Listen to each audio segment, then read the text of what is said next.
Can we appreciate ourselves? In the spirit of equality, development, and peace, can we take our seats? Your Excellencies, distinguished ladies and gentlemen, co-anchoring with me this morning is Chimdi Nelaku. Chimdi Nelaku is a young lady. She's a senior legal consultant to the Chairman, House of Representatives Committee on FCT.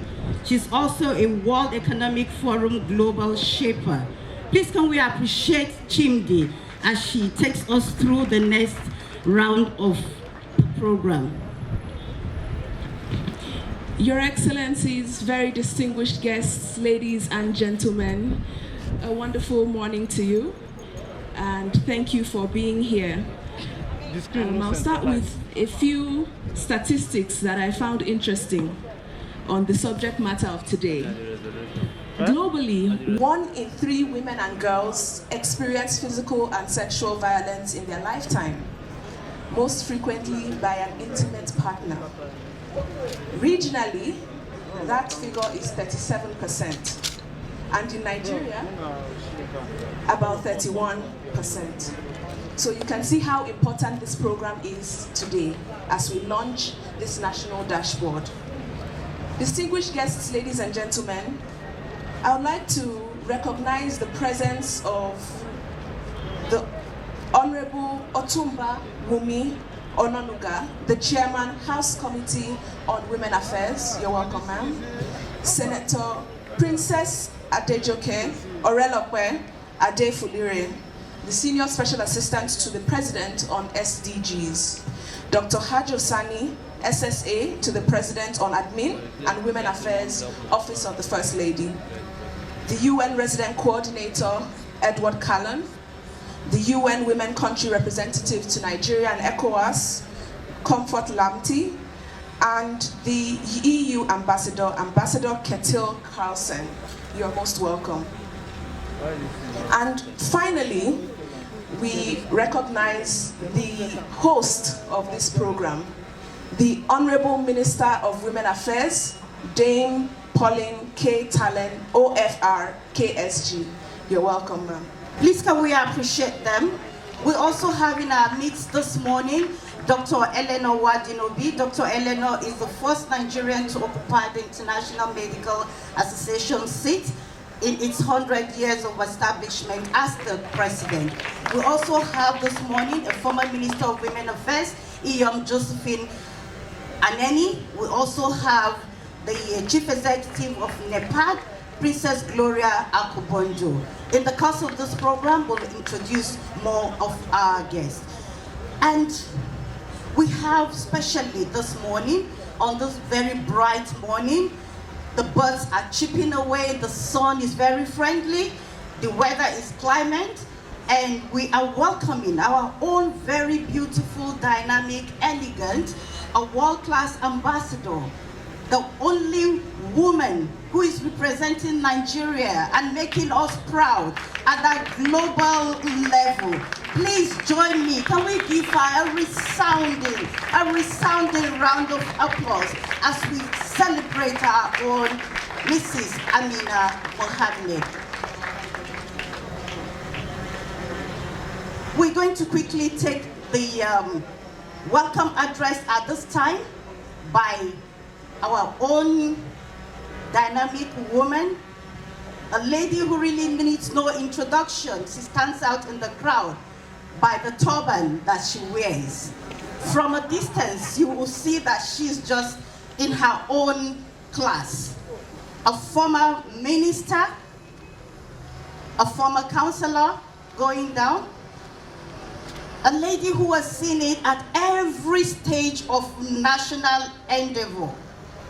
She was the deputy governor of Plateau State and the only one in North Central Nigeria for a long time. She is the present Minister of Women Affairs, the lady who has made a difference, talking about gender and sex-based violence in the country.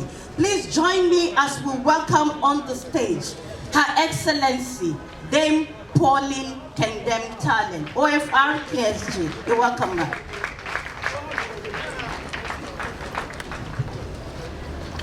Good morning, everyone. I'm really excited this morning to have our own, a very dear sister, a world ambassador, a woman that is making us proud all over the world. It's not about Nigeria now, it's the world, globally. I welcome you home, my dear sister. On behalf of all Nigerian women and children, we're excited to have you back home, and we'll keep praying for you, because it's not an easy task moving around the world, preaching peace, preaching and condemning gender-based violence. That is what you are about to do again here. A lot of recognition has already been made, but I want to especially welcome my chair, the Otumba, the latest Yeye, the chairperson of the House of Representative Committee on Women Affairs, Honorable Adenoga Yeye. We also have here with us the chair of the Women in Parliament, Honorable Taiwo. You are most welcome. We are happy to have you here. Welcome home. I celebrate all our former ministers. We have Dr. Hajosani, we have Ayom. You've already been acknowledged. Your Excellency Edward Callon, you're welcome. The EU Ambassador, UNICEF, I recognize you all. All the great Nigerian women, those that have not been acknowledged, I celebrate all of you. I've just been whispered that we need to manage time. If not, I would have acknowledged everyone. I can see the representative of UNFPA. I can see the representative of 100 Women Lobby Group. So many. I want to especially acknowledge our own Moji Makonjola. We're happy to have you here. Women Radio. As I spot you, I'll just keep, Nepat, my dear daughter, Princess. I celebrate all the women here, my former colleague and the Senior Special Advisor on SDGs, all members of the Secretary General, Deputy Secretary General's entourage. I welcome you to Nigeria. I warmly welcome Your Excellency and her team, as well as all our invited dignitaries to this magnificent cylindrical edifice, benefiting only for the Nigerian women. This edifice was commissioned by Mr. President this year, January 16th. I'm happy my dear sister Amina Mohammed is thrilled and excited that we are occupying this building at last. And that's why we are also excited to have you here.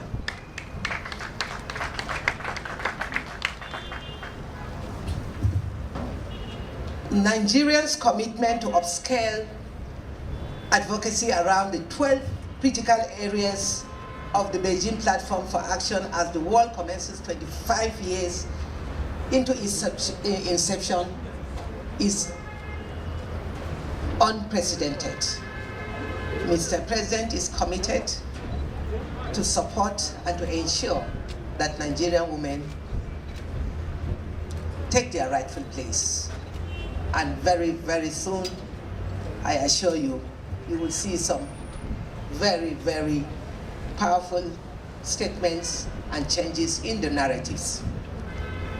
As the national machinery for the advancement of women and children, the launch of the National Situation Room and Data Dashboard for ending violence against women and girls is an ardent response to the identified gaps in the availability of real-time data to provide evidence-based planning and monitoring of the issues and concerns of women and children, including the girl child. In a bid to ensure proper coordination and planning, the Federal Ministry of Women Affairs on May 15, 2020 launched the National Gender-Based Violence Data Collection Tool, the first of its kind to ease the dirt of gender-based violence data in the country, with directives that every partner and stakeholder should use the tool to collect and submit gender-based violence data to the Ministry for standardization. The National Violence Against Women and Girls Situation Room is an innovation data management and visualization platform which is expected to use technology to enable government, decision makers, and program managers view and analyze gender-based violence data with ease. The Situation Room is hinged on Pillar 5 of the Spotlight Initiative. Theory of change on data management in Nigeria implementation by UNDP Population Council and other partners in close collaboration with the state ministries. It is expected that after this event, all partners working on gender-based violence in Nigeria will support the ministry in populating the dashboard using the approved tool. The present administration, under the able leadership of President Muhammadu Buhari, is working assiduously not only to eliminate harmful practices against women and girls, but also to curb the rampaging impact of COVID-19 pandemic and other gender-based violence which erupted in the wake of measures put in place to flatten the curve of the pandemic. This has made government at all levels to respond positively to the national outcry that trail the unacceptable trends and patterns witnessed in the last few months. Some measures taken by this administration, among others, are the inauguration of an interministerial gender-based violence management committee to profile a synchronized approach to address all forms of violence against women and children in the country, with the Attorney General of the Federation and Minister of Justice as chair and myself co-chairing the committee. 2, directives to the Inspector General of Police by Mr. President to deal with all perpetrators in furtherance of the declaration of zero tolerance to rape and other gender-based violence. We are therefore constantly engaging with the Nigerian police on the need to promptly address issues of rape and gender-based violence in the country. In the same vein, the Nigerian Governors Forum unanimously declared a state of emergency on rape in all the 36 states of the Federation as an outcome of my participation in a webinar to brief them of the surge across the states. As a follow-up, wives of governors of the states have also formed a coalition with the support of the First Lady, Her Excellency Dr. Aisha Muhammadu Buhari, wife of the President, and the wife of the Vice President, Her Excellency Mrs. Dolapo Sibanjo, in a bid to address the Hydra-headed monster of rape and gender-based violence in Nigeria. The ministry has also set up a formidable civil society organizations emergency committee to assist us in this crusade. Furthermore, the National Assembly recorded a remarkable and groundbreaking milestone in the passage of a bill for an act to prevent, prohibit, and redress sexual harassment of students in tertiary institutions and for matters concerned therewith, 2019. This will go a long way to bring about the much needed sanity in our institutions of higher learning. Permit me to also single out the contributions of UN Women, UNICEF, UNAIDS, UNODC, UNFPA, and others to the progress recorded by the ministry. Let me also thank members of the media, civil society groups, faith-based organizations, community leaders, public and private individuals, as well as other interest groups for sustaining the momentum of advocacy around our major areas of concern. In a few days, we will host the first ever annual forum on women in the security sector in Nigeria as part of activities to commemorate the 20th anniversary of the UNSCR 1325 on women, peace and security in partnership with the Defense Headquarters and supported by UN Women. The forum is to serve as a platform for advocacy on advancing gender-based violence and to balance and enhance conditions of service and professional advancement for women in the security sector.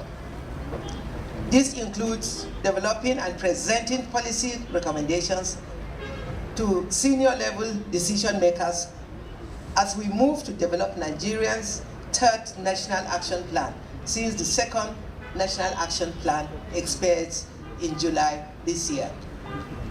While I welcome all of you once again, I urge you all to join us in this partnership to ensure that women and girls are protected, respected, and given equal opportunity in the face of discrimination. I thank you all for your attention. I thank you for being here with us, and I pray that you enjoy the beautiful environment to celebrate and protect Nigerian women. Thank you. That's not loud enough. Thank you. We're going into the segment for goodwill messages. Please, we'll enjoy you to please skip all the protocols and just go straight to the issues. You have 2 minutes each for the goodwill messages. First on the list is the Chairman House Committee on Women Affairs, Honorable Otumba Wumi Ononuga. As she's coming, we want to also recognize the presence of the Chairman House Committee on Women in Parliament. She's here with us this morning.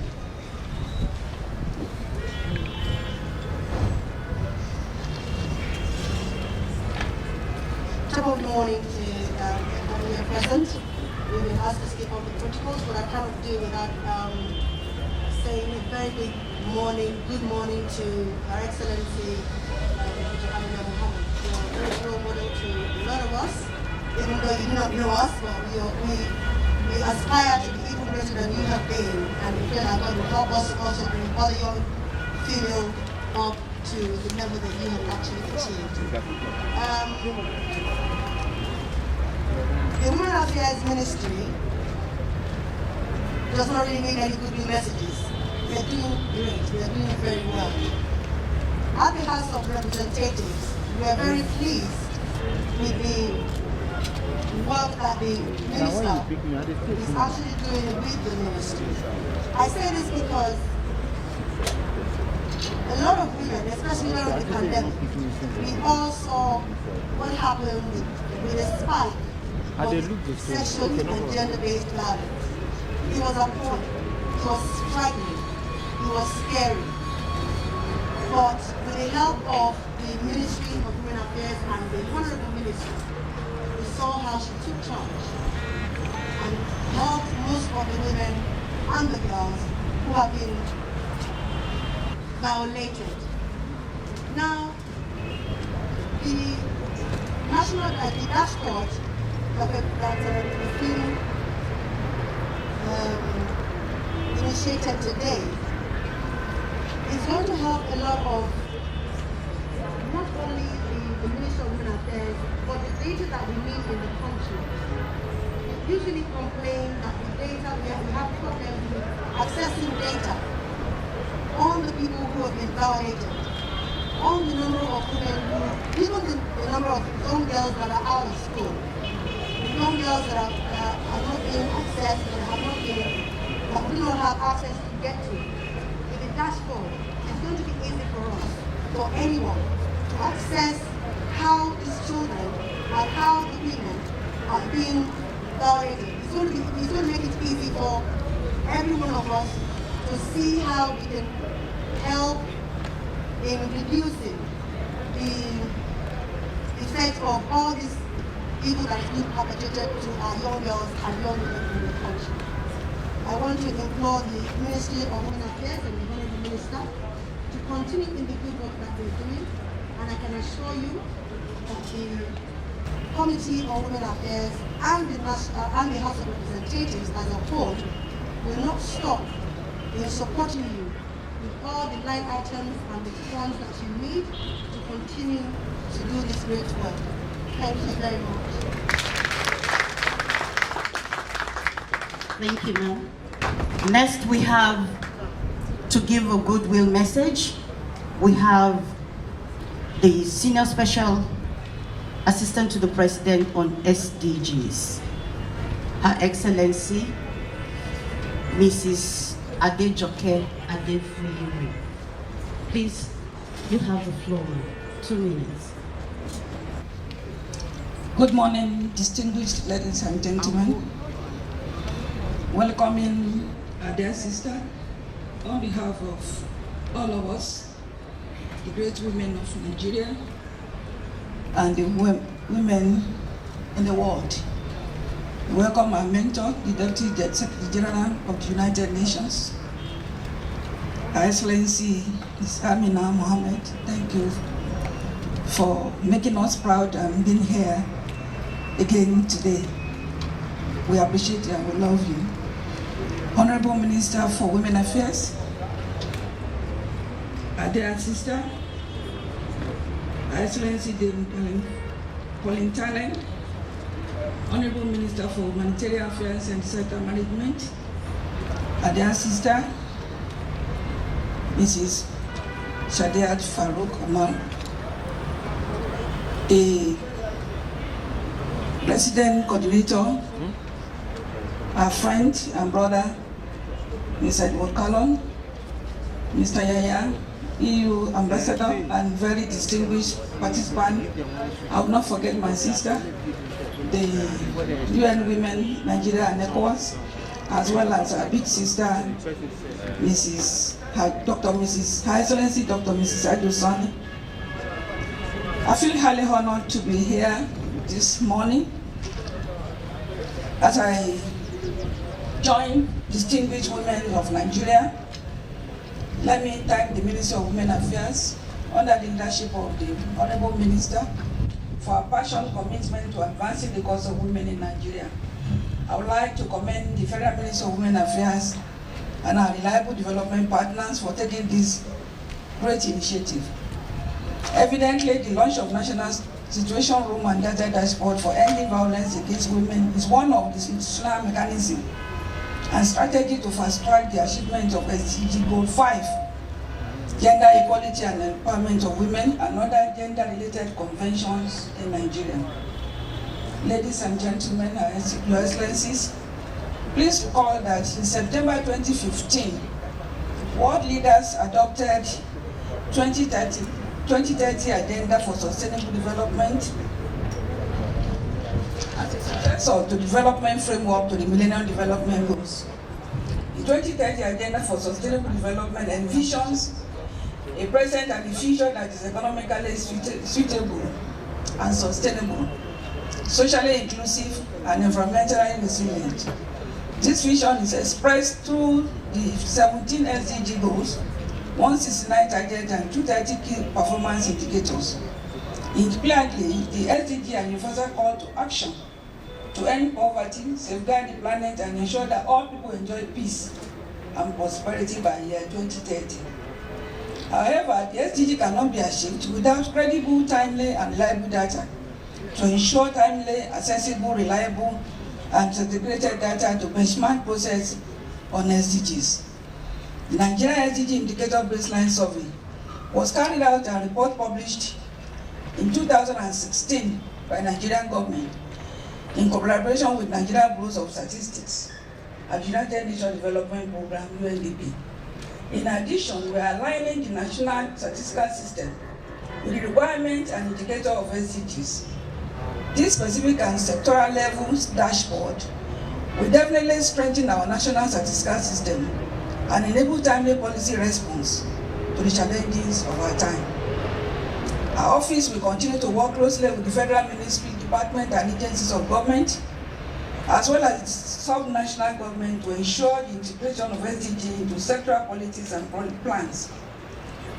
Also at national level, we will strengthen the states and local government to mainstream SDG into their policy, medium-term development plan.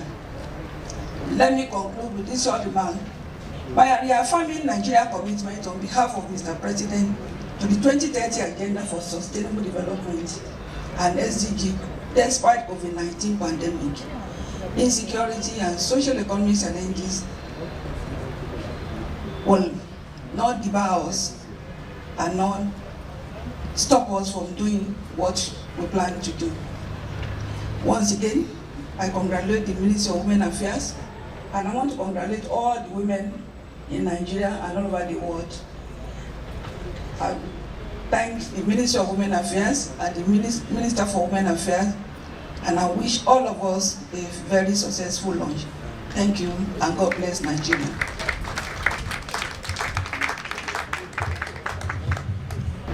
Thank you, ma'am. Up next, we would like to invite the Chairman, House Committee on Women in Parliament, Honorable Taiwo Oluga, for a brief goodwill message. Please give her a round of applause as she comes on stage, looking so elegant, if I may add.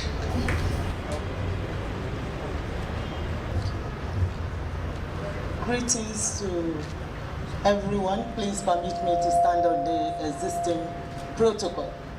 I'm so delighted to be here this morning to witness this. It's good that they have called me, although I didn't prepare to say anything, but I must say something. The Committee Women in Parliament, one of our major and reason for establishing the committee, the duty is to see to the implementations of the policies that has to do with women and children. So I'm excited that I'm being invited here this morning to say something.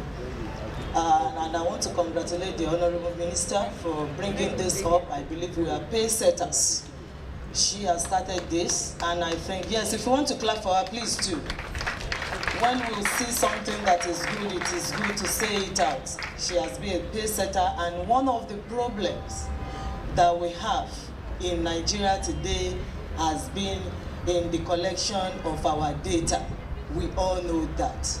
No traceable address, no tangible address, no nothing to trace anybody to do anything, as much as the government is giving to our people, to Nigerians, but we cannot trace it. So I give it to the Honorable Minister for bringing this up, and I can assure you that the House Committee Women in Parliament, we're going to support this, and we're going to blow our trumpet so that others can emulate this. I thank you for bringing this up, and I thank you for inviting me here. Thank you very much.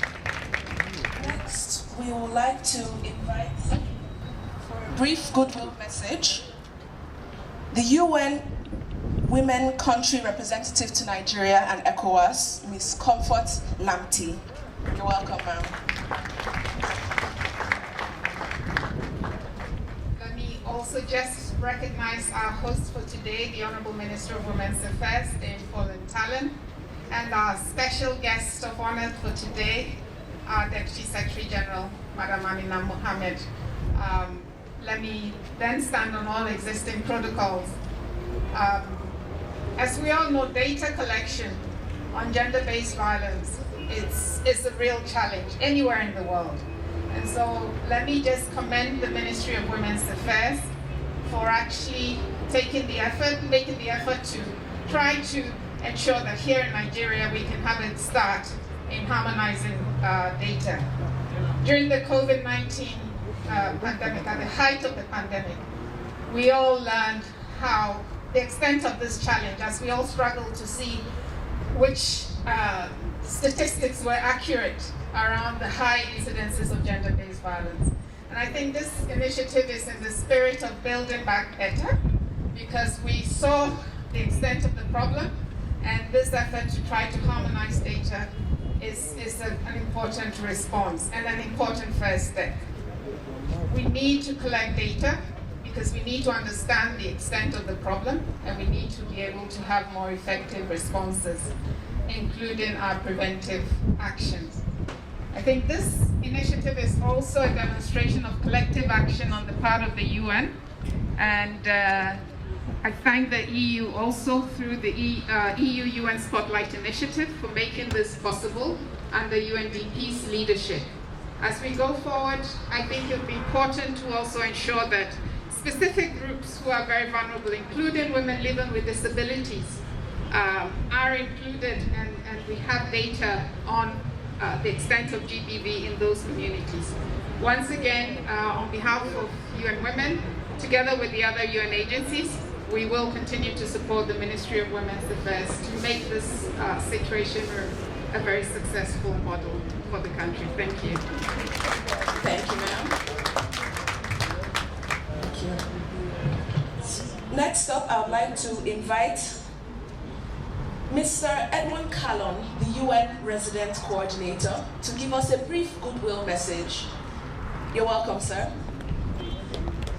Can we give him a round of applause as he comes on stage? Thank you very much. Excellencies, my boss, the Deputy Secretary General of the United Nations, normally I don't speak if she's going to speak because we end up saying the same thing. But today, I must say I'm delighted. And to our host, Madam Talley, I walk past this building every weekend. And one thing that always strikes me is that when I turn left, I see an icon of hope. I see this place as an icon for the liberation and empowerment of women. So I am so pleased that we are here today, taking another milestone, trying to look at an evidence-based approach to influence policy and also design programs that will help in empowering women and girls. They gave me a speech, I would never read it, as I said already. But there are a few things I want to point out as we gather here today. That is the centrality of SDG 5, which most of you have read or heard about. When I look at Sustainable Development Goal 5, talking about women's empowerment or gender empowerment, if you want to be more pluralistic about it. You know, I see a fine thread that weaves together all the 17 goals for sustainable development globally. And in Nigeria here, with close to 50%, or slightly over 50% of the population being women, I think we've passed the stage of trying to justify why women should be empowered. It's a matter of how do we ensure that they are taking their rightful position in society and how they are contributing to social empowerment recovery of this country. Today, I'm relieved for this evidence-based approach that you are embarking on in the Ministry of Women Affairs in partnership with the UN system. And to my colleagues, I'm really impressed that again we are demonstrating that the UN reform can add value to some of the things we do. We are pulling together our synergies. We are pulling together our comparative advantages so that we can support government better. And that is what we stand for, and that is the way forward for us. So I'm proud to be here with you today. As I always say, a woman's life is not interchangeable, and there is no reason why a woman should not be empowered. I come from a household of 4 women. I eat last, but without them, I wouldn't have been who I am. A woman has a role, and a woman has a place in society. Thank you for embarking on this evidence-based approach. Thank you.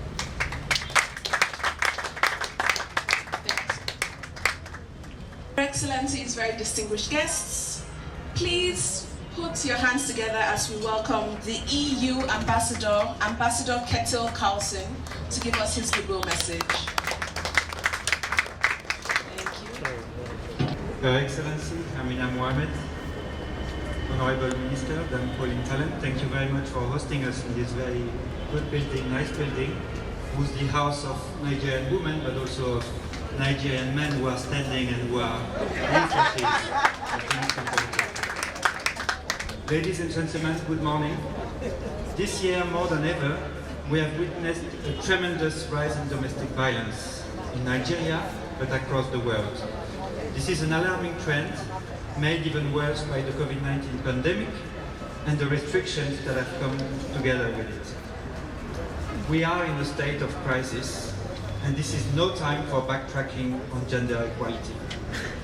For the EU, the Spotlight program is part of a broader partnership with Africa and with Nigeria in particular. It has one simple and crucial objective: eradicating gender-based violence. The rise in gender-based violence reminds us how important quality and reliable data are. They are important to closely monitor the situation and to help us understand the nature and the prevalence of this violence in order to be able to take decisive actions. The Situation Room is a crucial instrument to do that, and today's event is yet another example of the Nigerian government leadership and efforts to deliver on its commitments in the fight against gender-based violence. So I wish to congratulate you and renew the commitment of the EU to support Nigeria in this endeavor, and I'm looking forward very much to continue our partnership. Thank you very much. Thank you, sir. We're moving on to the next agenda on the next item on the agenda, pardon me, which is data for gender equality. And for this item, I'd like to invite the UNDP resident representative, Mr. Mohammed Yahaya. Please give him a round of applause as he comes on stage to give his address. Thank you very much, distinguished guests. Your Excellency, the Minister of Women's Affairs, our own Deputy Secretary General, Amina Mohammed, Your Excellency, the Minister of Humanitarian Affairs, the SA to the President and SDGs, my colleagues from the UN, I know we're running out of time, so I will stand on existing protocols. It's really an honor to be here today to officially launch the National Situation Room on Gender-Based Violence here at the Ministry. This has been supported by the Spotlight Initiative, the global multi-layer partnership between the European Union and the United Nations. Our own DSG has been an architect globally in supporting and realization of this initiative. Here in Nigeria, the UN, through the Spotlight Initiative, working closely with government, meant to address all forms of violence against women. And in this regard, I would like to underscore that our own support at UNDP to address the scourge of sexual and gender-based violence, as well as empowering women to address the issue of GBV. So today I'm really happy to be here on the launch of this important initiative. You've heard from many of the speakers that data is extremely important, not only for gender-based violence, but data overall for policymakers to be able to make an informed decision. This Situation Room is supposed to assist in making sure the issues of gender-based violence are dealt with kind of information and evidence-based approach.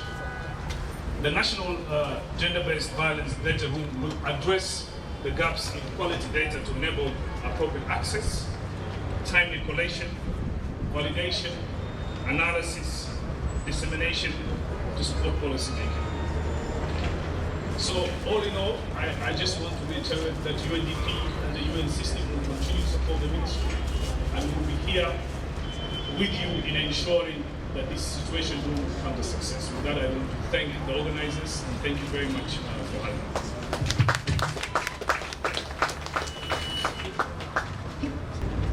We want to call for her own address the Minister of Humanitarian Affairs, Disaster Management and Social Development. While she's coming, we want to recognize the presence of Dr. Mewo Al-Mahura, Senior Special Assistant to the President on African First Ladies Mission. You're welcome, Mom. Thank you very much, MC. I wanted to avoid this goodwill. My sister insisted. Your Excellency, the special guest of honor, our dear sister, my mentor, Mrs. Amina Mohammed, my dear sister, the Honorable Minister of Women Affairs. Please permit me to stand on the already established protocol for fear of sounding very uncourteous. I omit anybody. Distinguished ladies and gentlemen, this initiative by the Honorable Minister of Humanitarian Affairs is a very important initiative. It is apt, and there can be no any other time than now that we are in this very serious situation of issues of gender-based violence and other criminalities against women in this country.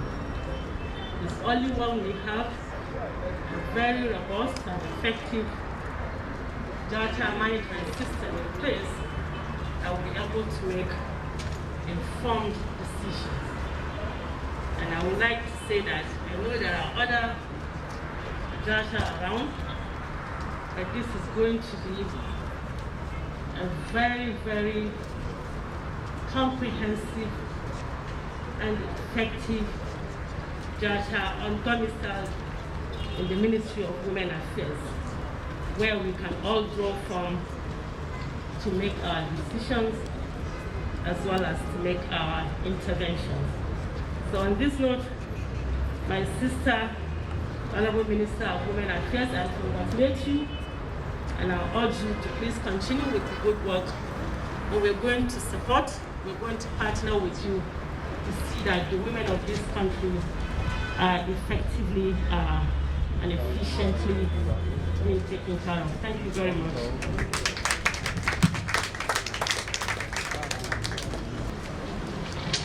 Ladies and gentlemen, before we move into the next program, I think it is appropriate to mention the 6 states that are taking part in this initial launch of the national dashboard. These states are the FCT, Sokoto State, Adamawa, Cross River, Lagos, and Ebonyi. It is also interesting to note that the directors from those ministries are here. So please, can we put our hands together? The commissioners are here, directors from those ministries are here. So let's appreciate them for coming down from those states for this launch. So before we move on to the next agenda item, I would like to invite the senator representing the Senate Committee on Women Affairs to give a brief goodwill message for 2 minutes, please.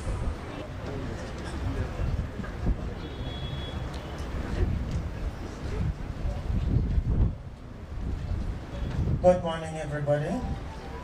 The Honorable Minister, my dear sister of Women Affairs, please permit me to acknowledge all the distinguished guests gathered here today for this special occasion. I am Senator Akune Yarenyi, representing Akwa Ibom South Senatorial District, a member of the Women Affairs Senate Committee. My chairman, Senator Betty Apiafi, was supposed to be here in person, but other official duty has taken her away from Abuja, so she requested that I should stand in for her to give the goodwill message. And so I bring greetings from my chairman and all the members of the Women Committee, and also goodwill from my own senatorial district. I stand to present her goodwill message.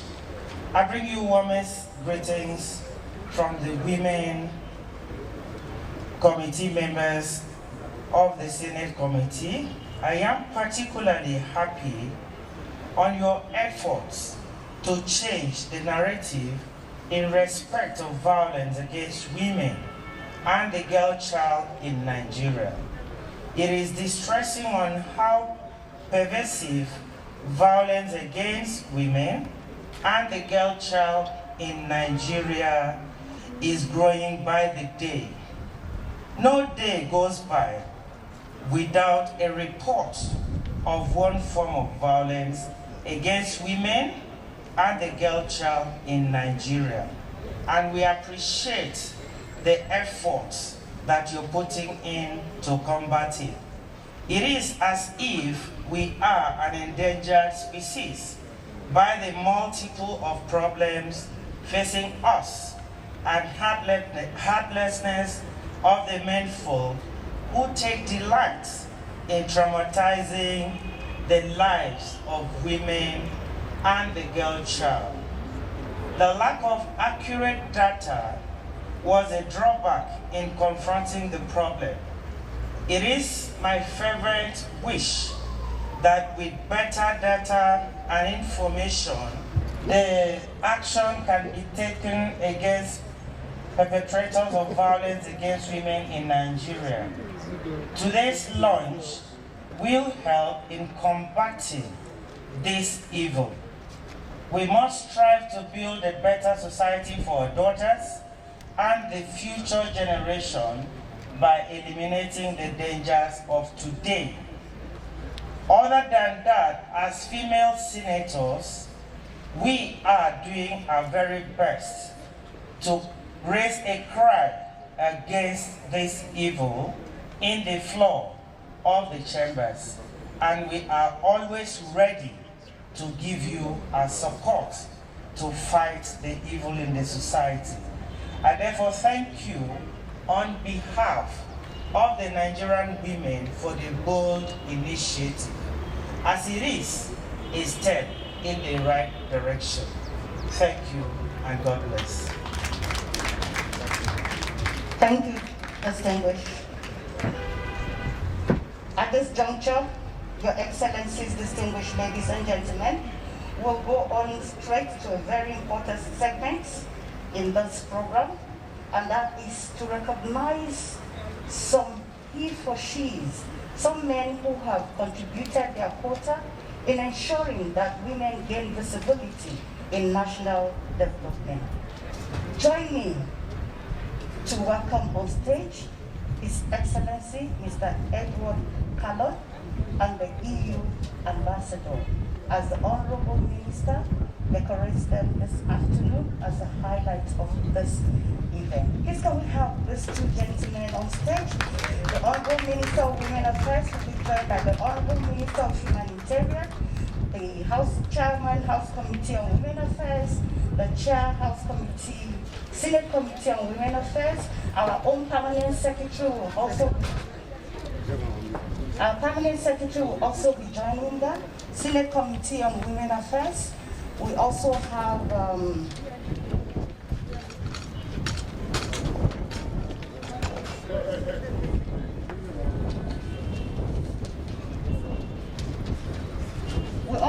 our sister, Her Excellency Dr. Mero Almokura, to join them in this regard.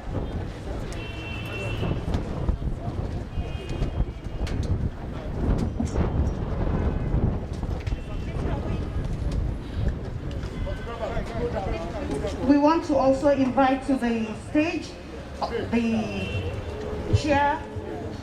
Chairman House Committee on Women in Parliament, Honorable Taiwo Oluga, to join in this ceremony.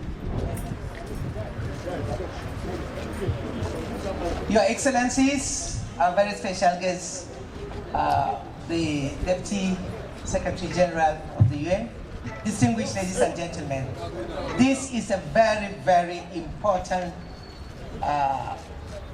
segment of this program. I want it to be on record that the woman alone cannot do this. And that's why the United Nations is advocating for the he for she. And I must tell you, we have so many of them. But for this celebration we're having this morning, we just want to showcase our own there, Edward Callon, the United Nations Coordinator on Humanitarian Affairs in Nigeria, and the UN and the EU ambassador. They have proved that they are reliable, committed partners in the struggle for women participation and women empowerment in this country. Your Excellency, our special guest, Amina Mohammed, we want you to know that you have a reliable representative here in the presence of Edward Callon. We are working very well with him, and that's why we are honoring him today as one of our gender champions and a true he for she. This, I believe, will spur you to do more, as you've always been doing for women and children in Nigeria and the world at large. Congratulations and keep up the good work.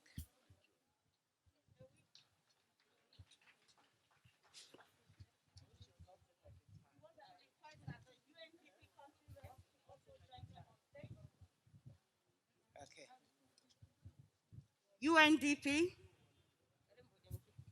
SDGs, please join them on stage. The Senior Special Assistant to the President on SDGs, please come on stage, ma'am.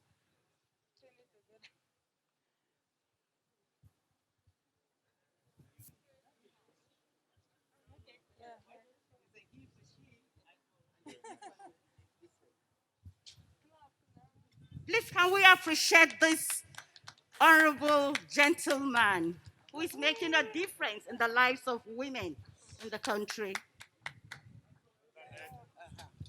Next. Ambassador Kettle. Right after now, we'll just quickly take our August the good visitor work you are in doing November. to support Nigerian women and children. We pray that this will spur you to do more. Thank you.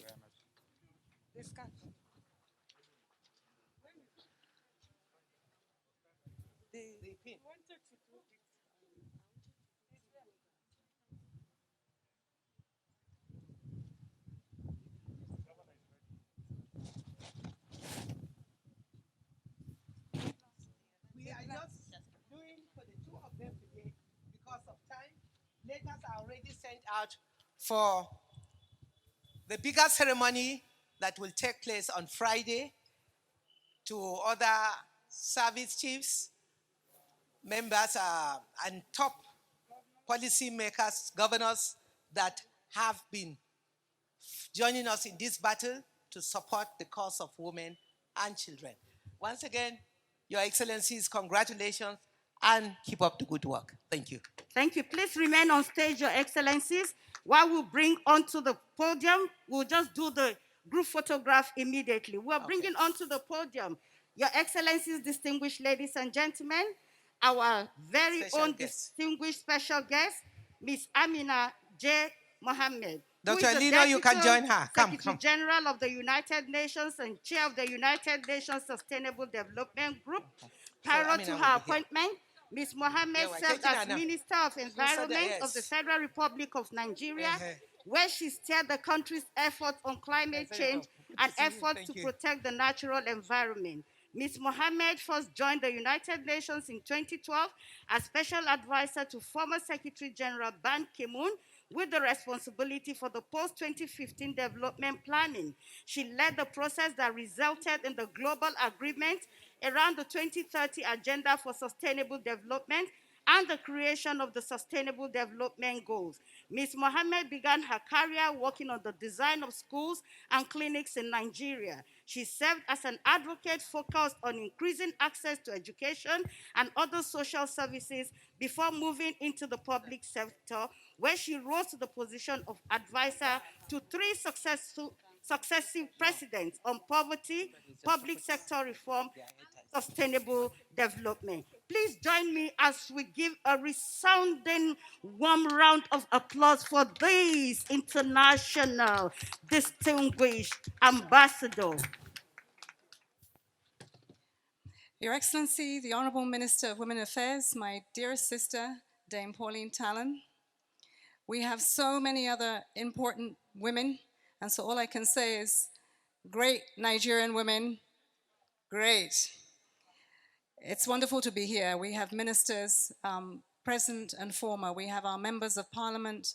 We have so many women who are working on the front lines and who have been women that I certainly have stood on their shoulders, and my whole life has been shaped by their courage and by what they have shown in leadership. And I wouldn't be here without many of you that I see today, and there are so many to name. My colleagues in the UN country team, amazing people who have stayed through the last months of this year in very trying times and continued to uphold the commitment of the United Nations to accompany our countries. Our colleagues in the international community, and more especially our partner today, the EU delegation, who have been absolutely stellar in their accompaniment of the women and gender-based violence against women. It's been really a pleasure to work with you. This building that I came in today, I was just so excited. You have no idea how many years we have been driving past this building and wondering when the home of Nigerian women would be open to Nigerian women and a few men. So excited. Congratulations, Dame Pauline. It couldn't have been done without you. I'm sure it was your tenacity and you didn't give up. I've just come back from a tour, a solidarity tour that the Secretary General has asked us to do. 5 countries. We started in Nigeria last week. We went to Niger, to Mali, to Sierra Leone, Ghana yesterday, and came back last night. And what I can say to you is in each one of those countries, the level of gender-based violence may take a different form, but it is absolutely too high. It is a scourge across Africa, it is a scourge across the world, and we have seen COVID-19 exacerbate it, and in many cases, triple. In Niger, we're still challenged by the early child marriage. As we move to Mali in the transition, in the conflict, women are still challenged by gender-based violence in our humanitarian settings and in our conflict settings. As we got to Sierra Leone, over 80% of women still suffering from FGM. And we came to Ghana, election time again, violence against women. And as we come back today, we come to address violence against women and trying to put an end to it, because it is one scourge that we can put an end to. And we can put an end to it, not because women raise their voices and say enough is enough, but because I believe that we can convince the men who think they are men when they raise their hand against women to stop raising their hand. Why? Because every single man is born of a woman. And that you have to remember. You would not be on God's earth if not for passing through a woman. And we have to remember that that's the respect, that's the right that you have to give to women. So as we join you today with the joint EU-UN Spotlight Initiative, it aims really to create a Nigeria where all women have a right, women and girls, particularly the most vulnerable, the ones that we don't see, live a life free from violence and harmful practices, but also of fear. I think unless you've been in a position where you have been from morning to night living in fear of when the next blow will come, you can't quite understand what it is not to be able to sleep without knowing whether you'll wake up the following morning. So the need for this initiative has never been as evident as amidst the COVID-19 pandemic, which has affected everyone. Crisis is a way of accelerating the trends already in motion, but we've decided that the COVID crisis should be used as an opportunity to end violence against women and not to accept it anymore. We have our 16 days of orange, and I hope that everyone, you'll think about it when you wear that color, what it is and the action it is that you will take to help to change the mindsets in our families, in our communities, in our societies that perpetrate violence against women. The Honourable Minister of Women's Affairs and many of you have stated the number of rapes that has increased over 3 times compared to the previous level. In fact, the statistics are terrible. The statistics that we see here, sometimes you wonder if someone isn't just writing figures. The sad truth is that they're not. Behind every single number, there is a woman, a girl, and as the Minister of Women's Affairs reminded me, even a 3-year-old. And that can't be normal. One of the key priorities of Spotlight Initiative today, and we thank our agency, UNDP, for really putting this on the front burner, is the enhancing of data availability and capacities. When we say in the Sustainable Development Goals, the SDGs, that we leave no one behind, we need to know where those no ones are. And without the data, we cannot see those people in those areas where this is happening to, and then target the end to violence against women. It cannot just be an exercise of a gathering or a research. It has to be targeted investments that happen day after day until we bring an end to that violence in those communities. The Situation Room for the National Violence Against Women and Girls is an innovative data management and visualization platform, and it uses technology to enable government decision makers and program managers to view and analyze the data. And as I said to my team today, this is data that in the end puts beyond doubt the end to the pain of injustice that women have every single day. It's beyond doubt. It would be the evidence, the basis of all evidence. But it is also important that we don't just make this an Abuja initiative. This has to go down to the local governments, our 774 local governments. It has to go down to the 36 states and FCT. And so we're so happy to see our parliamentarians here. Strong women, strong leadership, strong conviction, and take that message into your colleagues at the National Assembly, who must then convene at the state, who must then look at the local councillors and ask, who are the champions to end violence against women? Street by street, ward by ward, end violence against women.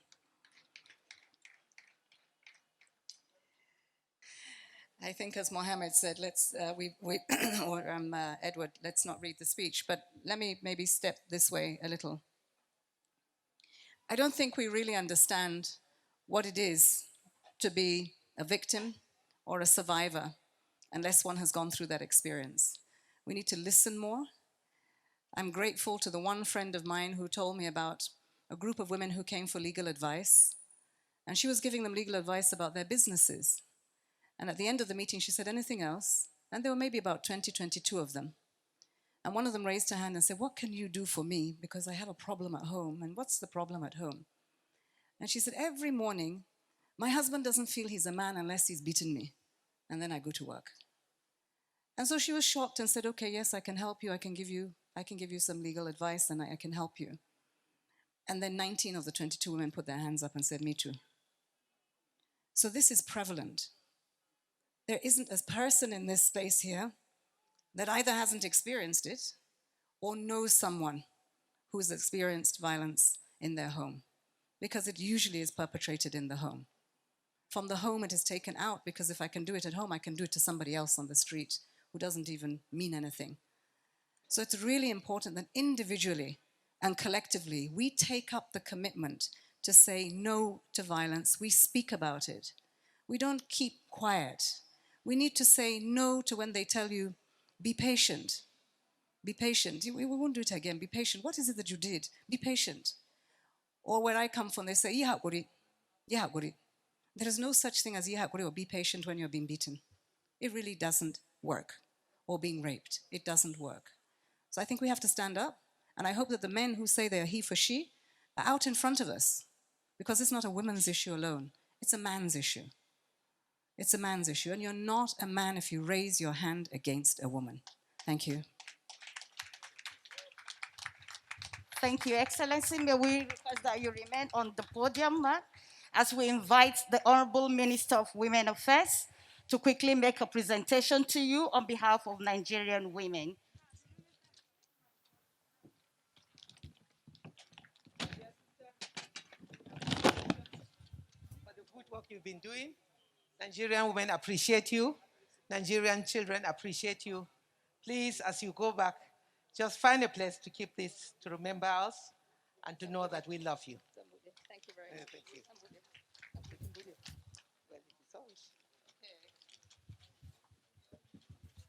our own dear Iyom Josephine Aneni, former Minister of Women Affairs and Social Development. I can see also our own dear mentor, Auntie Moji Makonjoala. We call her Auntie Moji.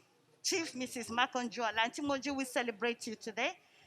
From Whisker, Miss Amina Oyagbola. Sorry, ma, in the course of this program, we forgot you. You're very important to us. You're welcome, ma. Please, let's appreciate her. We have from the Women's Radio, our own very important lady who started the first women's radio, Miss Toun Kewale, the president of the Nigerian Women in Politics Forum, Dr. Ebere Ifendu. Ebere, I'm promoting you today.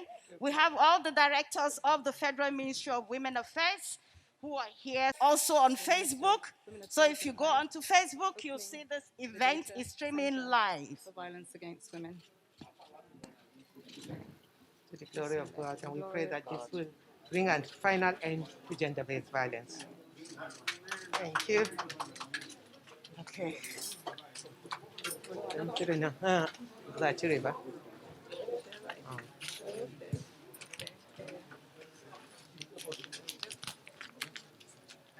Oh, sing a song for women everywhere.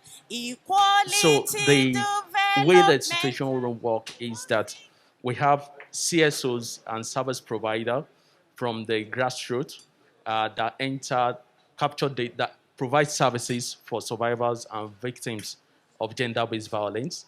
And when that is done, we need the data to be captured in harmonized platform, which is the situation room, which has the online component, which is the reports gbv.ng. As soon as the data is captured on the platform by the service provider and the CSOs, the designated staff at the state level for State Ministry of Women Affairs have the mandate to validate this data that have been captured so that we can have a level of trust in the data that has been reported on the platform. And as soon as we have that in place, it will go a step ahead in ensuring that we can use this data in programming, in ensuring that we have effective and efficient intervention that will help in end the violence against women and girls. And so this is what we have so far. We have, then the good part of the platform also is the dashboard that display real time as the data has been captured, some analytics about data that have been captured. So most time, the old norm is to collect data, wait, analyze the data, then disseminate. But real time, as the data has been captured, the analytics is there already for us to speak to it. Like we can see one of the, okay. So like you can see, we can see that we started this reporting in September 2020, and so far from the 6 states, we have a total of 1,233 cases that have been reported. We have 63 fatalities, unfortunately. So these are people who have lost their lives. Closed cases, 166. So this reflects the number of cases that have been resolved amicably or have gotten access to justice. We have 657 open cases. These are cases that want access to justice, are in the process of seeking that, but there are no guarantees that they will get access to justice. And then for convicted perpetrators, we have only 7 perpetrators have been convicted out of 1,233 cases. And then this aspect of the dashboard gives us an opportunity to look at what the number of cases that have been reported. So for example, if we scroll to Lagos, we can see that 418 cases have been reported. We can see 261 Cross River, 148 in Ebonyi State, 129 in Adamawa, FCT 200 cases, and on and on. And then we also have an opportunity to look at cases by vulnerable population, and we can see that more than half, 547, are actually minors. And then so the beautiful thing about the dashboard is reporting can occur at community level, but then everyone through the validation system, everything gets reported on the national dashboard. And then decision makers can look at this data and decide how to plan better programming for gender-based violence in Nigeria. How does one know where to go and report? So we currently have a registering CSOs, civil service society organizations, service providers across the six states. So far, we have registered 144 service providers. We have trained almost 400 people. They go to the community.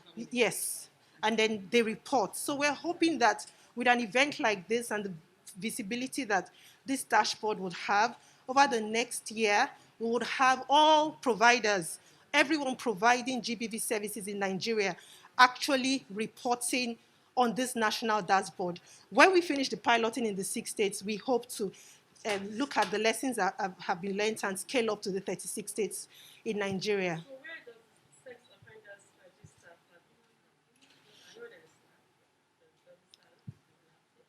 Yes. So what our role as the data, the partners, is to ensure that this data is available. And as we create more awareness and we have more perpetrators convicted and brought to justice, because we're now bringing out the data, then it will be easier for NAPTIP, for example, to work in conjunction with the service providers and the legal teams to ensure that perpetrators are registered in the sex offenders registry, and that can also be captured. Is this something that you...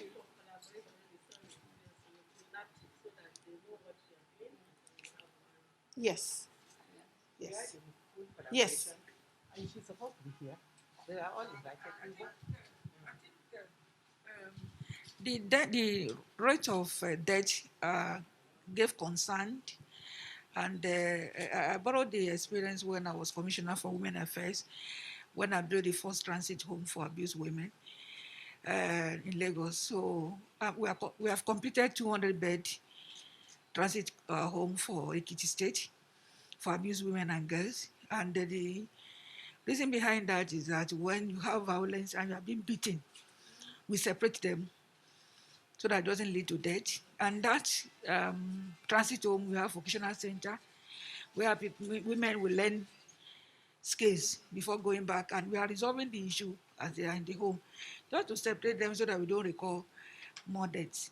So we will soon commission before the end of the month, and I hope our minister will go with us.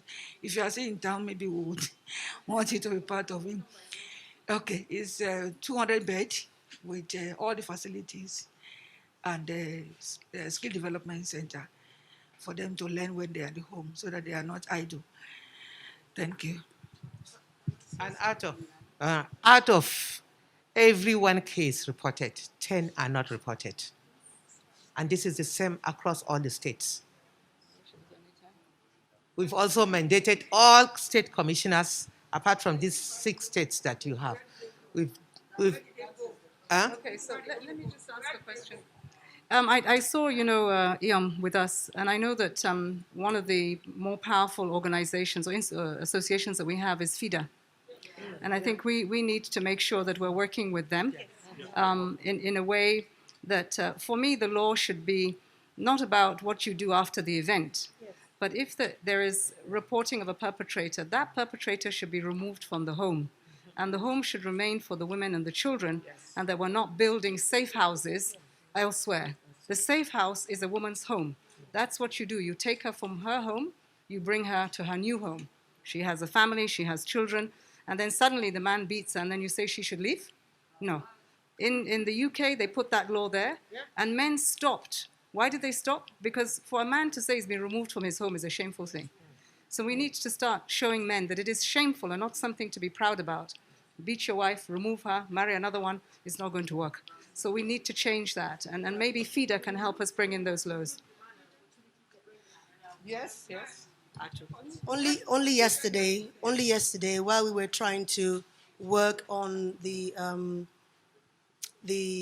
budget that was brought to us, we realized that the money that was appropriated for, or that was asked for legal section of the ministry was quite small. So we had to move money from somewhere else and increase that, because if a lot of people see, like she said, that some don't even have access to legal aid. So if the ministry has the capacity to deal with the legal issues, then those who perpetrate would know that they can be taken to court and the legal actions will be taken against them. So we're working on that. And definitely we are also going to work on the legislation with regards to moving the man out of the house for the woman to be able to stay home. So if he's able to beat her, then he's able to get another apartment. Thank you very much. You've said it all. I think community advocacy is very important.